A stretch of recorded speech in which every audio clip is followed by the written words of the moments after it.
Greetings and salutations to our fine podcast audience. Welcome to episode, guess Ed. 672. No, 438. you're going to have to keep going down. 121. Up. Oh, 140. Closer. Is it up still? Yeah. 54. Getting 154. warmer. Getting warmer. 172. Ooh, really hot. 73.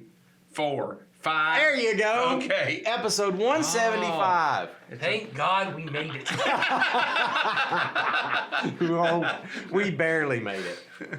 Ed was joking before we hit record about what number we were on, so I just told him, I said, well, I'm going to make you guess. Okay. And so That's what he we did not do a good job. And they got there. You did get there with a lot of help and a lot of time. But we are on episode 175, so welcome. We're glad you're here, and we're glad Ed now knows the number. So, all right. For those of you who are new, I haven't done this in a while. I thought I should do this. I should introduce us. Okay, Okay. you should. Ed, the one who can't count, Yeah. is over to my right here. Hi, Yeah. say hi, Ed. Hi, Ed. He follows directions I do. apparently. Well, and I then know. and Nathan's over here on my left. He's Yes. the one that is glad we made it. Yes. And we are. This is Jason. And I'm Jason, and we are the teaching team at Community Christian Church. And today we're going to be answering a question, which is what we mostly do on this podcast. We answer questions that people send us. But before we get to that, we have had some of our super fans, which Oh. Yeah. I had told some- y'all I told you they were there. they're there. And they're I don't coming know. out in force. Honestly, I don't know if it's a super Because fan. it comes in on that form, it could be one person. It could be one person, but it was somebody who a super fan. it was somebody who The cared super enough to suggest names for this podcast. Oh, I love it. All right. Let's hear. Wait a minute, I should have Don't held say that. that. You know for sure that might not be Don't true. say that yet, because you might not like these, or you might like them. We'll see. So someone, and they remain anonymous, so we don't know who did this. I'm gonna listen this way because I'm not good at maintaining my reactions. Ah, okay. So they gave us 3 suggestions for what we should name this podcast. I'm ready. You're ready? Yes, I'm ready. Here's the first one: Podcast for Imperfect People.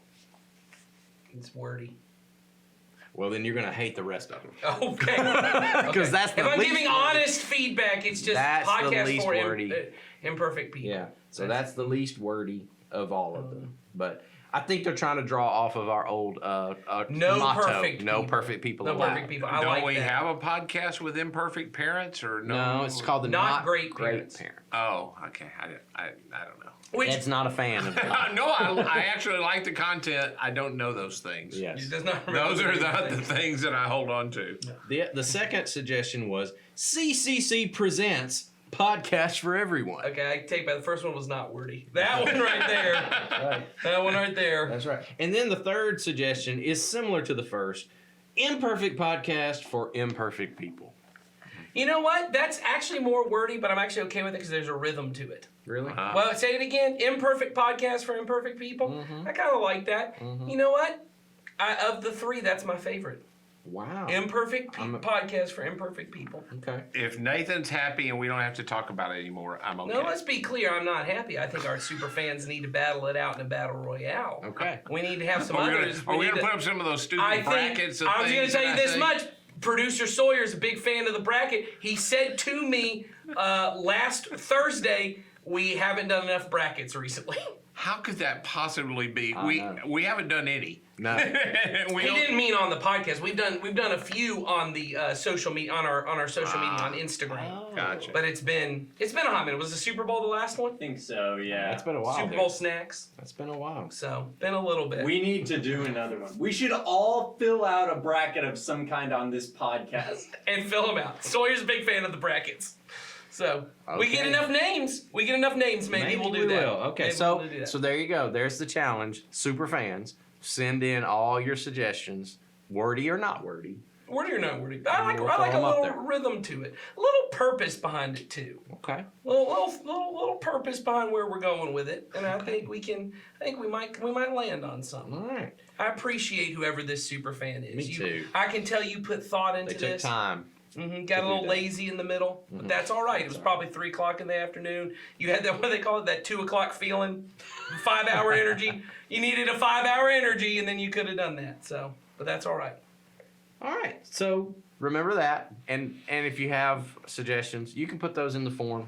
Links in the description. Or you can also ask questions, which is what someone did for us today. And Good. this question for today, might be the most personal we've ever had on the podcast. It's a very personal question Why for the is three of it us. we don't like Jason?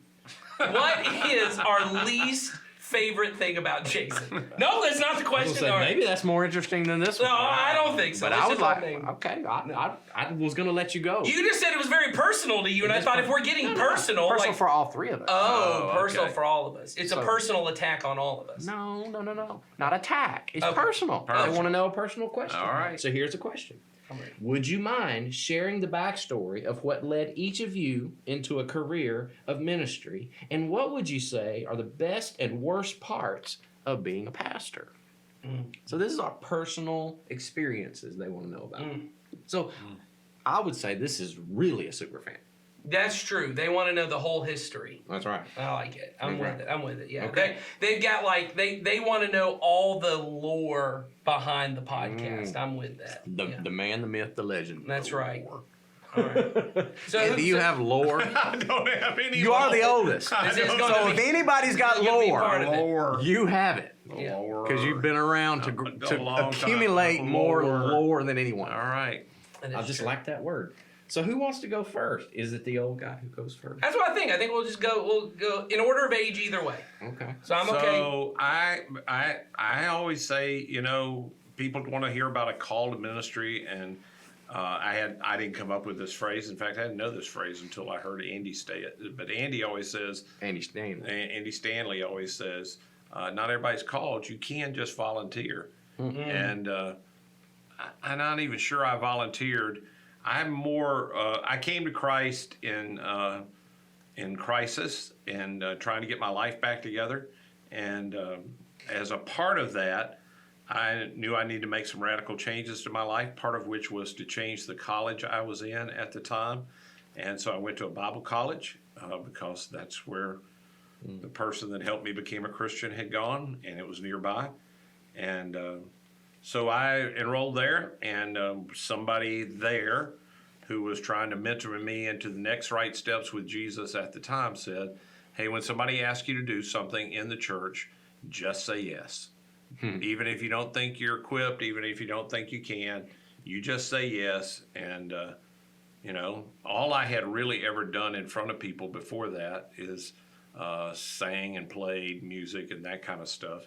But one of the first things I got asked to do was to do a devotion. I wasn't even sure what that was, but I went to and watched somebody do one, and then I spat one out. And and then so mine became more along the line of I just kept saying yes to more opportunities that came down the way, and before long I was serving in a church, and then eventually I was preaching at the church, and then I went from there, and I was teaching places and singing and doing things in church kind of stuff, and so went from that to help start a church, and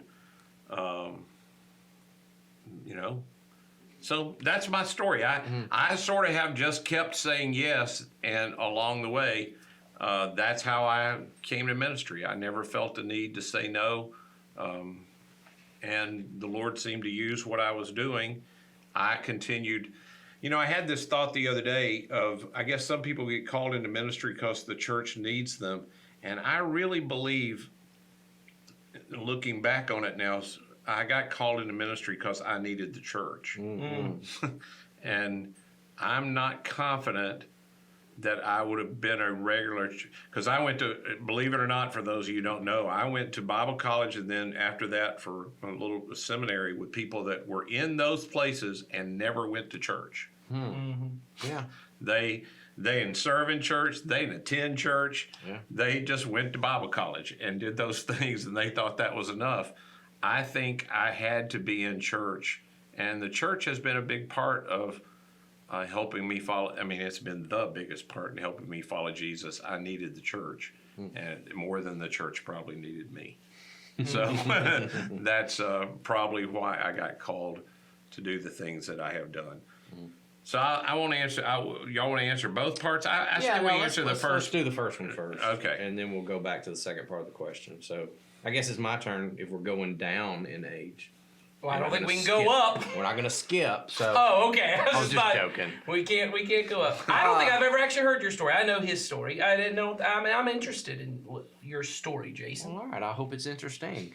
Already bored. Yep. Okay. Well, I don't think it is, but maybe it is for some people. I was different from Ed in that I grew up in church and was, raised in church and had a very, very close ties to the church growing up. My parents, when I was born, were student ministry leaders in their church, working with teenagers. And so I can remember as a really young toddler, being taken on lots of ministry events for young people and stuff like that. And I was kind of like, the kid that was toddling around where all the teenagers were doing their thing. And so that was the very first initial exposure I had to church. And then I grew up and became a teenager myself. My parents then moved on to other places of ministry in the church. But what really did it for me, where my faith started to really become real to me, was I had a youth minister who kind of took me under his wing. He was very influential in my life. And I think that's probably a key to everybody's story, is there always comes a person that God uses to really shape you in those formative kind of moments. And I that was me. And for me, it really became, it starts with, I thought this guy was really great. And he was a great friend to me. And I just loved hanging out with this guy. And the more I hung out with him, the more I began to do the things that he did within our church. And he saw, I think now, saw the potential in me to do ministry for a career, and he started just giving me opportunities as a high schooler. I didn't see it that way at the time, but looking back on it now, I do. He would just invite me to come along, and I would just be with him, and I started realizing I started to love what he was doing, and he gave me more and more opportunities, and so it got to the point where I would say I don't consider my journey a calling either, kind of like Ed was saying. I don't see it as a light bulb moment where it was just bam, God just said this is what you're going to do. For me, it was more of I tried a lot of other things, and I started asking. I realized I felt like I was asking the wrong questions. I was about to get through with high school, and I made really good grades. I was really good in school. And so a lot of people were telling me, oh, you need to do this career. And they were all these high achieving careers because you're going to make a ton of money doing this and you've got the potential to do that. And so I was like, okay. And so I started looking into all of that. And as I started knocking those things out of, no, I don't want to do that, I was realizing, the only thing that's guiding my decision making is money. And when I decided that I would take money off the table and success off the table and just say, okay, what? And honestly, it wasn't even a spiritual question. It was, what do I love the most? And when I asked that question, it became real clear for me. I love the church, and I love just partnering with what God is doing in the life of His church to change people's lives. And when I got clear on that, everything just sort of started falling into place. And for me, it became an easy, not easy, a clear path to what I should do at that point. So then I went off to Bible college. I went to what was called Atlanta Christian College at the time, and got a degree and didn't know what I was going to do with that. I just knew I'll go to any church that hires me. That was my attitude coming out of school. I just want to be in the church somewhere. And this one was the first one in line. And they hired me to do youth ministry to begin with. And it just sort of developed from there. And then it became a series, like Ed said, a series of, okay, I'll do that. And then, okay, I'll do that. And I'll do that. And it just grew from there and to where I am today. So, yeah. Well, that's cool. That is interesting. I knew parts of that. Once you started telling, I knew more of it than I thought I knew. Okay. But very interesting still. All right. So, So mine is, I don't, like you said, I don't know when there was a specific time I felt a calling. I think when I was really young, I kind of felt like this is something God wanted me to do. I do remember, and I don't remember when, I don't remember how old I would have been. I would have probably been 12 or 13. I went on a trip with my mom and one of my younger brothers up to Kentucky, where she was from, to visit her parents. Don't remember why it was just the three of us, but we had gone to church on Sunday morning, and I had gone into the youth group, and I came back and I was like, that was terrible. And that's what I said to my mom. I said, that was horrible. And I said to her, I said, so there are churches where that's what kids feel about church? And she said, well, that's like that's how most churches do youth group, you know. And it was a Sunday school, it was a whole thing. And I said, man, I just really feel like maybe that's something I should do, is try and help kids not feel that way about church and about that. And I was about 13. But most of my life, I did not want to do ministry because my dad was in ministry. And my older brother had already made a decision pretty early that that's what he wanted to do, was ministry. I think I was probably 10 or 11 when he said, that's what I'm going to do. And John, for those of you who know John, once he makes a plan, there is no changing of that plan. No changing. It'd be interesting to hear whether it was a calling on his life or he just made the decision and it ain't changing. I've made the plan and it's a plan now. So I remember feeling at the time like, I don't want to do that because I think everyone's going to think that I'm just doing that because that's what my dad does and that's what my brother does. And I was really focused on, I wanted to make it as a musician. I was really focused on, and by make it, I don't mean become famous. I literally just wanted to be one of those guys who just makes a living playing music. Studio musician. I wanted to travel and do it. I just wanted to do that whole kind of bohemian lifestyle. But I'd been dating a girl since I was 15, and we knew we were going to get engaged right after high school. And I remember making a comment to her about, we were trying to figure out where to do college. And I said, someone said, well, you know, when we're in the van with my friends going, and she goes, was that a real thing you thought was going to happen? She said to me at 18, I said, what? She goes, me and you and your stinky friends were going to get in a van and travel the country? And I said, well, we said it. She goes, I thought it was just something you said. So that didn't happen. Of course not. No. And we did get engaged and we got married. And at that point, my plan was to then just go, and I wanted to be a studio engineer. I wanted to go learn all of that. And then through a various amount of things, one of them was, you guys will remember, we did a thing here at one point when we were doing multi-site. We called it Chapter 2.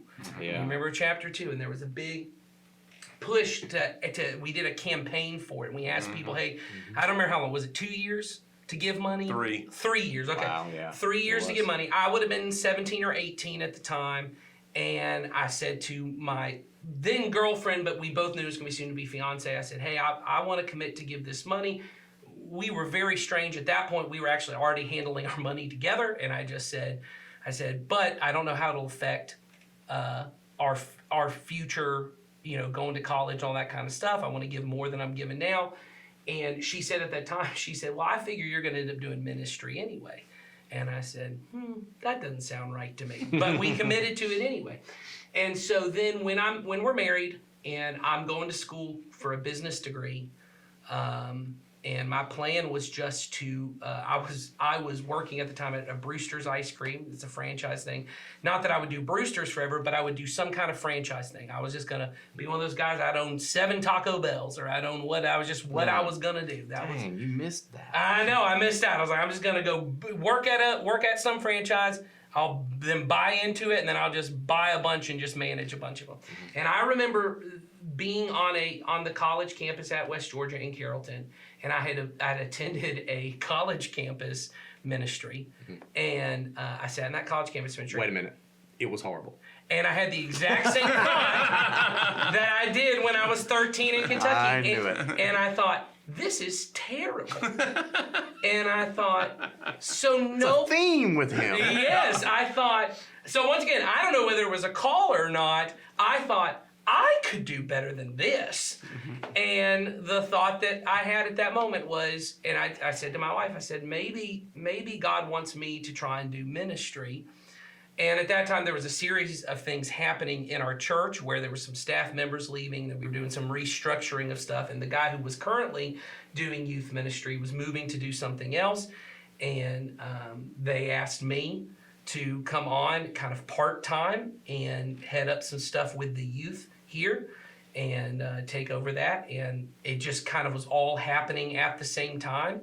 And I said yes to that. And then it's like you said, then at that point, it's just whatever the next thing is. It went from being part-time to full-time, went from doing just youth ministry to doing a lot of our production stuff here. And then, to eventually speaking on Sundays and doing what I'm doing now. And so, yeah, I don't know if it was ever a specific like, oh, well, this is 100%. There was mostly my journey has been me saying no to God. I thought it was when y'all were saying just saying yes to the next thing. Mine was mostly, no, I'm not going to do it. No, I'm not going to do it. And then eventually I got to a point where I felt like this seems like the inevitable thing that probably God has been wanting me to do the whole time, and I just was ignoring it. And then once I said yes, as people often have experienced with, I'm sure, other things in your life, things suddenly got easier. A lot of less resistance, a little bit more That's right. peace with what it was. So what you're saying is that you could keep saying no and it really wouldn't matter. yeah, true, yeah. Okay. So those are the backstories. Now the second part of the question is, what would you say are the best and worst parts of being a pastor? I think mine might be the same. Oh, okay. Well, I don't know.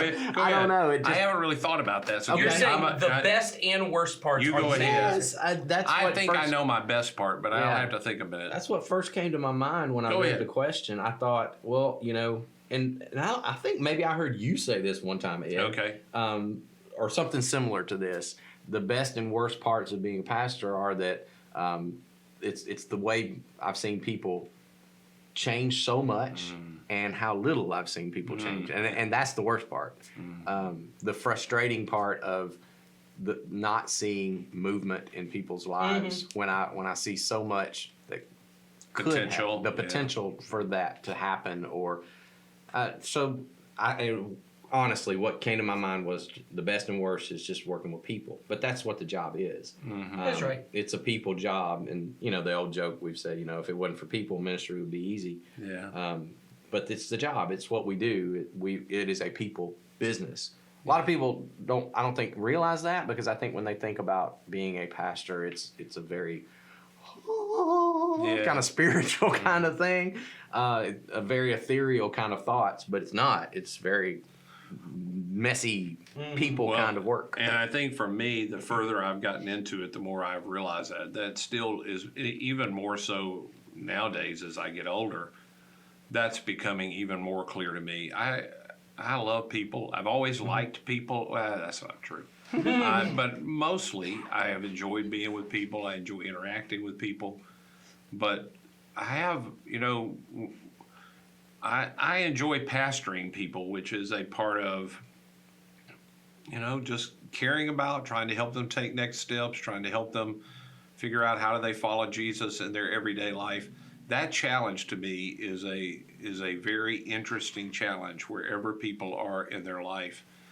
I think the best part of ministry for me, this is easy for me because I reflected on this several times. I'd say the most beneficial part of ministry to me has been there are very few scenarios that I have come up to in my life that I haven't already counseled somebody in that situation. Yes. That's true. That I have learned on other people's mistakes way more than I ever thought would be possible. And I have learned from some of the most godly people that I have watched do things right. And I have had access to the good and bad of people's lives that has benefited me in my life in ways that I would not have expected when I started into this. Just going, I remember being a young youth minister and watching parents do things that, because had access to their teenagers, I would go, that's going to be tough to recover from. You have just you've stepped over a line where your kid doesn't really trust you anymore. Right. And I thought, boy, of all the things I don't want to do when I have a teenager, is I don't want to go over that line. Yeah. And then, inevitably you're at points when you're in parenting where your fear or your anger or something gets bad, and you can. Now that I know where the line is and I can see it, I just go, oh, I am right at the line, man. And I don't think I ever stepped over that line, but I probably would have had I not had that benefit of watching people. And then I had some people I watched do it really well. I mean, do it really, really, really well, and go, I want to do that like that, even though that's not really my personality. Same's true with money. Same's true with marriage, with grief, with how to handle disease, how do you go through things like that. That is a privilege, I think, for us Yes. doing what we do, is to be able to sit in the middle of all those things and see it from an objective kind of place. I say it's a blessing, but it's also a hard thing. It too, is. to watch, because I think about a couple incidents I've had recently. When people are at their worst, when the worst thing happens, a lot of people come to your office as a pastor. That's right. They knock on your door. I had it happen last week. Somebody, the worst day of their life happened last week, and they knocked on my door. Yep. And I wish I could say that I'm shocked, but not much shocks me anymore. No. And I was able to listen to that story with hopefully a calming presence and go, I'm with you, and Yes. we're going to walk through it with you. But so that, I think, you talk about best and worst, the fact that you get to do that and also, like you said, learn from it, I see as a good thing. But, and this is a part you got to really work at, it is the worst, and it hurts, and it's hard, and it's messy, and you got to make sure you don't take that home. That's right. That you don't let that get too ingrained. Because this is a sad part, is most of the guys that I went to school with to become pastors or ministry workers, they're out of the game now. That's right. Almost all of them. I mean, it's hard for me to point to some guys that I lived in a dorm with, that we were all going to be ministers, and I can probably count on one hand how many guys are still in it and aren't doing something else, because that life sometimes gets a hold of you. It attaches itself to you in some kind of unhealthy ways, and if you're not handling that in a healthy way, and you don't have the support system around you to do that, it can eat at you, and it'll bring you down.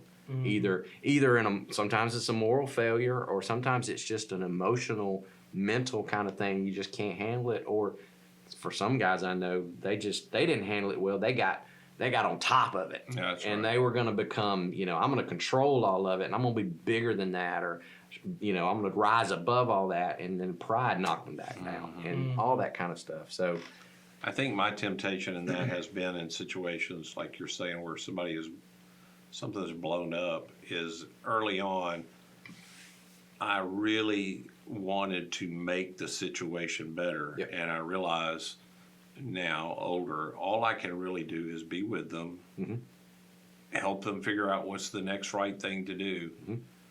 But they have to take the step. They have to do the work. I can walk with them. Yeah. But I could get really in on myself that I didn't do it right because they didn't wind up right. But finally at the place that I can stand back and go, no, I have to. All I can do is help. I can give you the information. I can stand by you, support you. I can help you do parts of it, but you got to do it. in my current counselor training, they've said it this way, and I apply this to ministry too. They said, if you're working harder than your client's working, you're working too hard. That's Right. right. That's And, right. That's something that I was like, oh, I needed that when I was a young pastor. And they're right. I think they said, the work has to be done by the person themselves. That's right. You're a help. Yeah. You're a guide. I'm providing tools, Yes. I'm providing resources, right. but you have to do it. But you need to let them work. That's what I would say probably is the, whether it's the worst part or not. I don't know if I want to phrase it that way. I had the same thought when you did. I didn't phrase it the way you did, but I thought the best and worst part is people. The best part, obviously, I think well, maybe not everyone gets it, but certainly anyone who's done ministry, there are lots of people throughout people that I've been directly involved with and people that I've just got to be kind of on the sidelines of, that you just watch God transform their life and transform their family and just see all these things that you get to be a part of, that just grow all of that. And then the worst part with the people, I think for me, is not even, I think for mine, it is sometimes watching people just miss Jesus overall. They get really, and we all do. I'm in the middle of a crisis and I want that crisis fixed. And that for a lot of us, Jesus becomes the means to fixing my thing, but he doesn't become the end of what it is. And just watching people, because mostly people in our church who are in their 50s and 60s don't show up at my door just because of my age and the fact that we have older people on staff who most of the people who show up in mine, they don't even show up in my door because that's not the way younger people do. Right. They show up on my phone Yeah. or they show up to me on a Sunday morning and we have a conversation. And often it's people at my stage of life or younger that I'm talking with. And life is really hard and their feet get pointed in the right direction for a while. And they're moving because Jesus is fixing what the thing is. But then kind of when the storm passes or when the crisis goes, Jesus kind of gets lost in the weeds of the life. And, that's hard. And I think the way Steve Clark said it to me early on, which was really helpful to me just in ministry.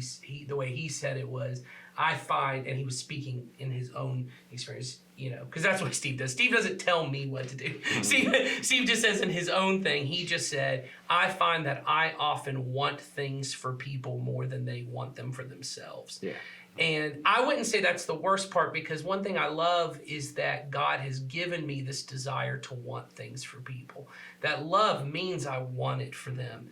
I think the other part, though, of love is accepting the fact that they don't want it, and if they want to walk away from it, that's what love allows them to do. Yep. That God allows them to even walk away from what might be good for them. And so, there are people in my life right now that I have said to them, I don't think the direction you're heading is the correct direction, but they're continuing to walk that path. And there's a part of me, I think, that at times, it would be easier if I just didn't want it for them anymore and just go, well, they're going to do what they're going to do. And, you know what I mean? But that wouldn't be loving. But that wouldn't be loving. And that's the hard part, I think, of ministry is being willing to still carry those people in your heart and go, I'm going to still pray for them. And they're still regularly on my mind and I'm still going to love them. And there's a way in which there's a little bit of suffering. It's almost like a parent. A lot of pastoring is like being a parent in that I know where God wants you to be. And even if I don't know the direct thing you should do, because people often come, I'm sure you have this happen, they go, what should I do? And I go, I don't really know. Mm-hmm. I'm not in your situation. What I know is Jesus, if you will meet Jesus, he will lead you. That I know ultimately where you need to be is with Jesus. Yeah. And when you parent and your kid is off track, you can't just cut that part of, I'm not going to feel it anymore from you. Suffer with them, but you also can't make the decision for them. And so I don't know how I'd call that the worst part. It definitely is hard, though. It is a hard part. It's the burden you carry. Right. It is. That's yesterday in the message, the part that, I shared, Kelly was doing part of the teaching, and she talked about the light and momentary stuff with Paul, and then she gave the examples out of Corinthians. The last part of that I think, generally in the way they would list things, whatever's the last thing is the hardest thing. Right. And the last thing Paul mentions is the daily care for the churches. Beating wasn't the hardest thing. Shipwreck wasn't the hardest thing.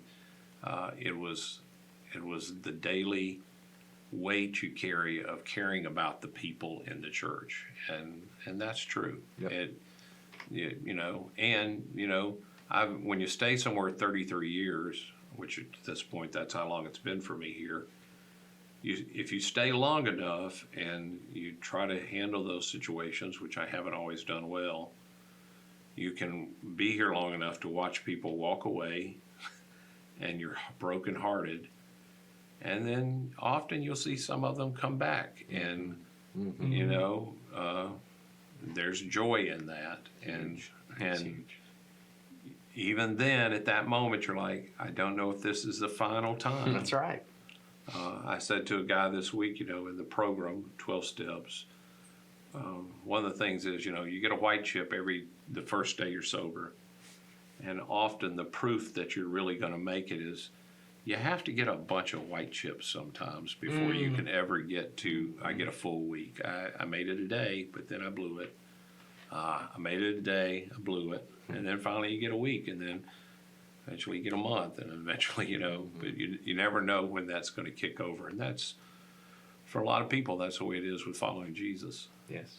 And I've had that too, you know. Oh, yeah. In different areas where I was about to say that another part of it is the way that I have had people pastor me Oh, yeah, that's for sure. through the whole thing. That's right. And that's been one of the greatest privileges of the whole deal. That's all part of the people too. I think that's the part that sometimes I don't think I knew, and I don't know that there was a way I could know going into it. You know, I think often when you're not on the pastor side of it, when you're on the congregation side of it, it often feels like, you know, the pastors are up there and they have things to share. But there's a large part of what my job is just like you said, learning from other people who are doing it well, learning from people who aren't doing it well, having people who come and minister to me when life is tough and give me a break and help me with all of that. But that all comes back to the people. I think, you know, pastors, it's just the role that we have within the church, but it is no greater or less than any other role. It's just another gifting. It's the particular, someone has to do the role within the church, and because of the amount of effort that has to be put into it, it tends to get more of the attention, but that does not necessarily mean it is greater or less. I have several people in this church who I know are praying for me every day, and that is a huge blessing to me. It makes it easy to go. It makes it easier on those days when you think of, you know, I think of the people who were, you know, I've had in a small group or in a discipleship group or former students who now, you know, no longer follow Jesus, and they think very highly of me still. At least they tell me they think very highly of me still. We're on good terms, but I'm not sure that they still feel that way about Jesus, and I think that breaks my heart, and it makes those days very difficult. But then there are other people within the church who even I haven't even had an influence on. They're just people within my church who are building into me and blessing me, and those days that makes it easier. And so right. I think it's just like any other thing in the church, the people is what makes it. Yeah, it's the mutuality of it. It's there's just a lot of mutual benefit that comes from belonging to the body of Christ. I wish I had a better way to express it to people who don't experience it. The idea that I could follow Jesus alone is not attractive to me. No. Once you've experienced the other, it's not. It's not the way it is. It's not described that way. And once you've experienced it the other way, it's just too good. It's just too good. Yeah. Well, I hope we didn't go too long, but that's what you get for asking a personal question. That's right. Yeah. But I will say, whoever asks us this, thanks for giving us the opportunity to share Yeah. that. It was very nice of you. Yeah, Thank you. something we don't get to talk about very often. So, all right. So that brings us to the conclusion, which means I will tease next week for those of you who are super fans. I'm really kidding. Yeah. Next week, someone wants to know what we think about the prosperity gospel. All right. That'll be fun. Well, there we go. So you show up next week, we'll talk about that. Stay tuned to, in a couple of days, if you're watching this when it drops, the Not Great Parents podcast. That's true. It'll be another great episode, I'm sure. Well, we'll see. Hopefully, we're going for good. So Good, not great. Good, not great. We're Yeah. hoping for good. Our bar here is probably even lower than that. That's right. So come back next week and we'll Going hit it. for okay. That's right. Yeah, that's right. See you then. Bye. Right.